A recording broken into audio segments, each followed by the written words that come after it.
Hello to all my students. Namaste, Adab, Sat Sri Akal, and Kem Cho. Welcome to my YouTube channel, Finance and the easiest way to learn the concept of physics and the place where you can realize you are not alone in the world, you are in full in love with physics.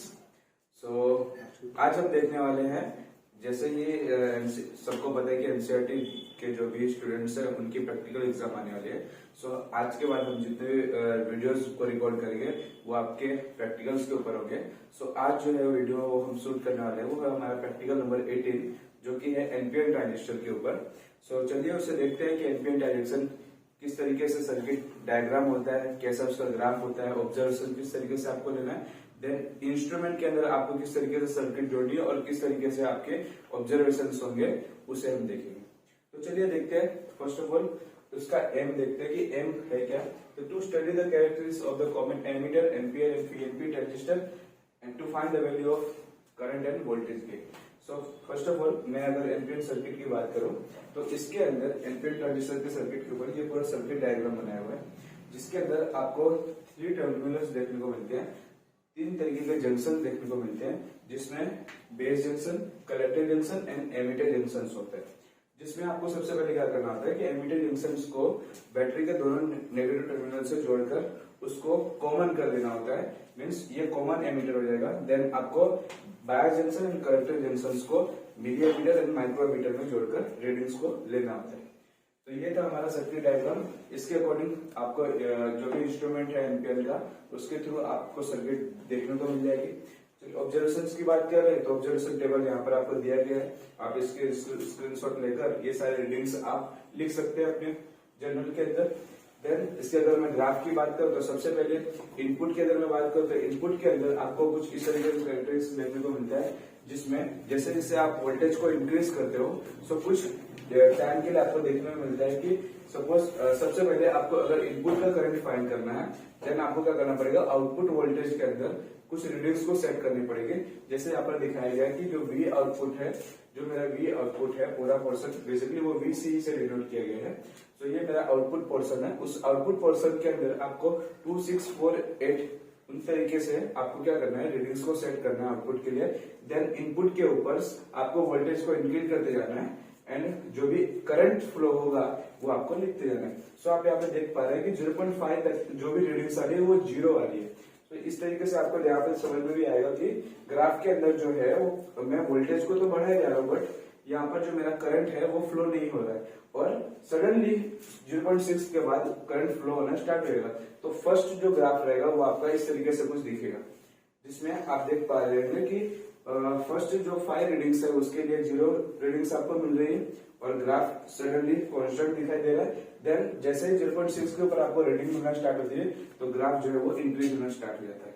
Okay, और उन दोनों के बीच का जो voltage gain रहता है उसको हम बोलते हैं नी वोल्टेज, जो कि आपको इसमें दिखाया गया है। ठीक है, तो ये था हमारा फर्स्ट।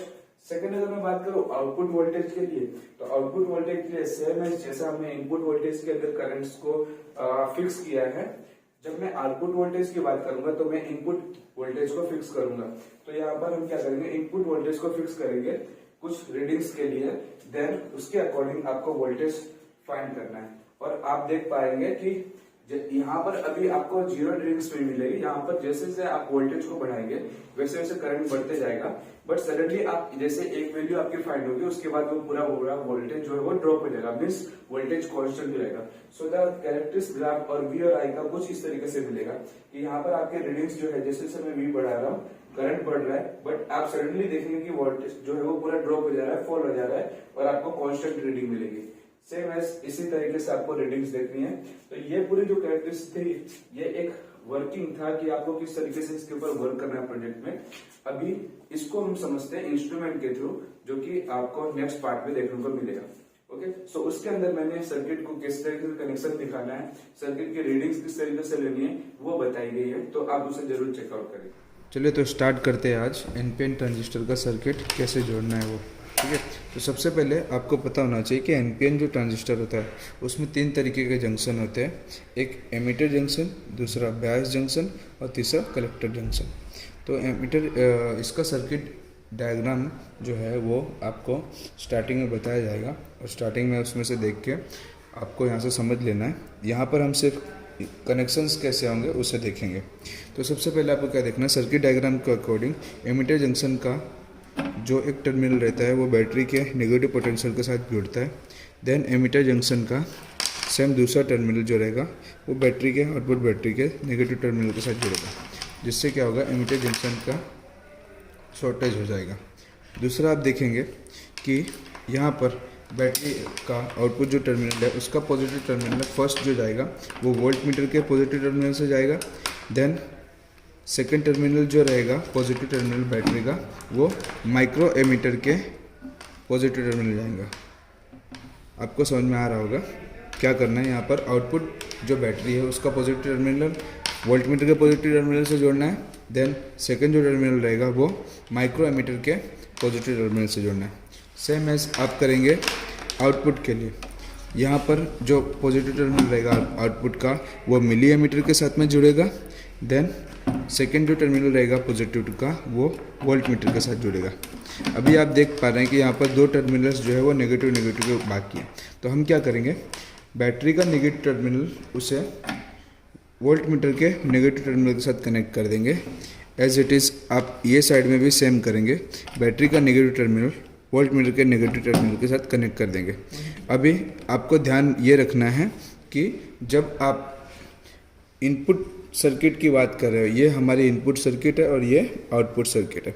इनपुट सर्किट की जब बात कर रहे हो तब उसमें माइक्रोमीटर जो रहेगा वो बेस जंक्शन के साथ में जुड़ेगा। सो माइक्रो एमीटर का नेगेटिव पोटेंशियल जो रहेगा नेगेटिव टर्मिनल वो बेस जंक्शन के साथ में जुड़ेगा। और जब आउटपुट मिली एमीटर की बात कर रहे होगा तो मिली एमीटर का जो नेगेटिव टर्मिनल रहेगा वो कलेक्टर जंक्शन के साथ में जुड़ेगा। तो ये था सर्किट डायग्राम एनपीएन किस तरीके से सर्किट आपको जोड़नी है। ठीक है, एनपीएन ट्रांजिस्टर के लिए वापस से रिवीजन करना हो तो आपको सब फर्स्ट ऑफ ऑल क्या करना है, एमीटर जंक्शंस को जो है वो शॉर्ट कर देना है, जिसमें दोनों के दोनों टर्मिनल्स जो रहेंगे वो दोनों साइड के नेगेटिव टर्मिनल के साथ जुड़ जाएंगे। देन आपको क्या करना है, बैटरी का positive terminal and volt meter का पॉजिटिव टर्मिनल जोड़ना है। एज इट इज़ बैटरी का सेकेंड जो टर्मिनल रहेगा वो माइक्रोमीटर का पॉजिटिव टर्मिनल जोड़ना है। यहाँ पर भी सेम हम करेंगे, बैटरी का पॉजिटिव टर्मिनल जुड़ेगा मिली एमीटर के साथ पॉजिटिव टर्मिनल के साथ में, एंड दूसरा सेकंड जो टर्मिनल रहेगा वो वोल्ट मीटर के टर्मिनल के साथ जुड़ेगा। सेम एज आप देखेंगे कि यहाँ पर आप अभी के सारे नेगेटिव टर्मिनल्स जो है वो बाकी है जोड़ने। तो हम क्या करेंगे, जो बैटरी का नेगेटिव टर्मिनल रहेगा वो वोल्ट मीटर के नेगेटिव टर्मिनल के साथ जुड़ेगा और वोल्ट मीटर का negative terminal same as output के लिए वोल्ट मीटर का नेगेटिव टर्मिनल बैटरी के नेगेटिव टर्मिनल के साथ जुड़ेगा। अब यहाँ पर ध्यान रखने वाली बात यह है कि जब भी आप इनपुट सर्किट की बात करोगे तो इनपुट सर्किट के लिए आपको माइक्रो एमीटर का यूज़ करना है, जिसमें नेगेटिव टर्मिनल जो रहेगा वो हमेशा बेस जंक्शन के साथ में जुड़ेगा और मिली एमीटर का जो नेगेटिव टर्मिनल रहेगा वो आपका कलेक्टर जंक्शन के साथ में जुड़ेगा। तो चलिए, ये था इसका सर्किट, किस तरीके से आपको वायर को कनेक्ट करना है। अब हम देखते हैं कि रीडिंग्स आपको किस तरीके से लेनी है।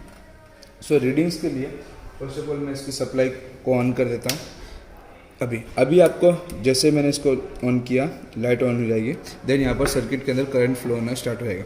अब आपको ये हमेशा याद रखना है, जब आप इनपुट जंक्शन की बात कर रहे हो, ठीक है, इनपुट के लिए आपको क्या करना है, जो रीडिंग्स लेना है वो माइक्रो एमीटर में लेना है और आउटपुट के लिए मिली एमीटर यहाँ पर दिया ही हुआ है। तो हम क्या करेंगे, सबसे पहले इसको माइक्रो एमीटर की ओर स्टार्ट कर देंगे, जिससे होगा क्या, जो हमारा करंट्स रहेगा, जो उसका फ्लो रहेगा वो माइक्रो एम्पियर में होगा।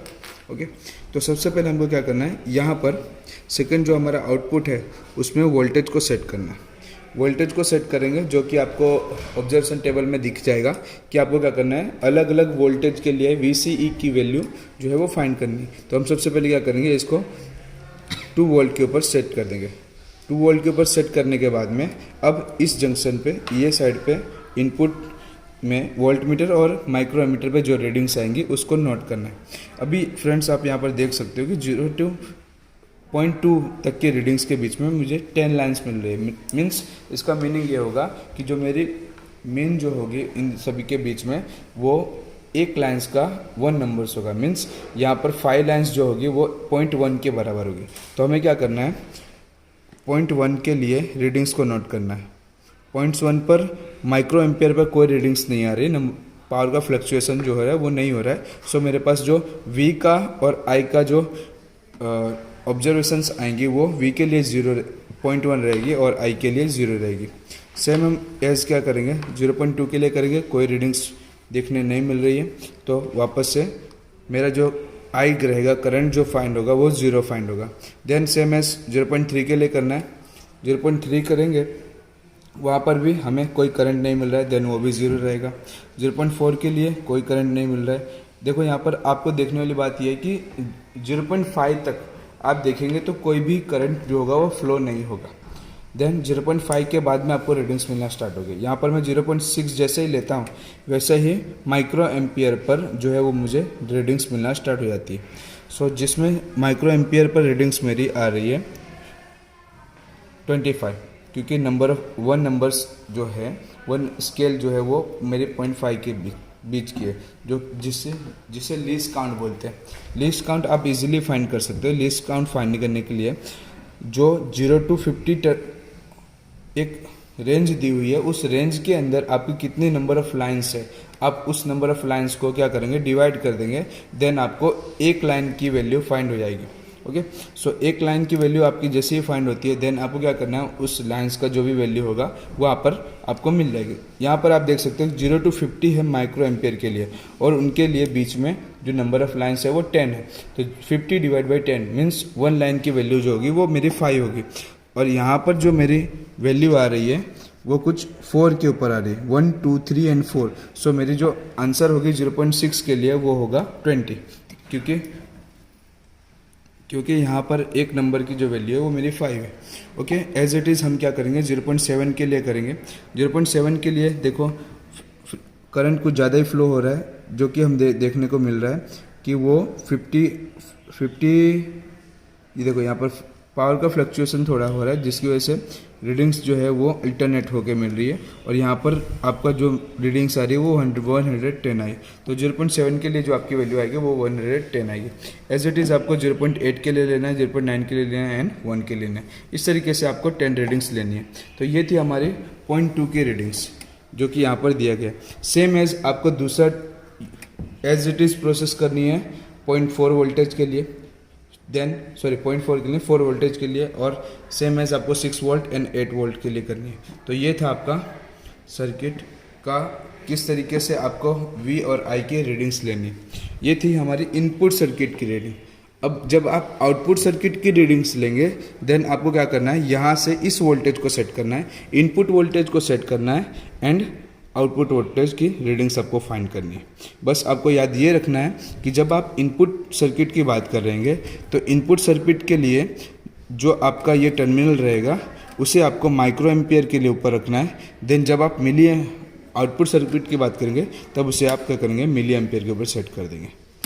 सो फ्रेंड्स, ये आपका एनपीएन सर्किट कंप्लीट होता है। देन ऑब्जर्वेशंस आपको किस तरीके से लेनी है, रीडिंग्स किस तरीके से लेनी है, वो भी मैंने आपको बताई। Thank you for this video।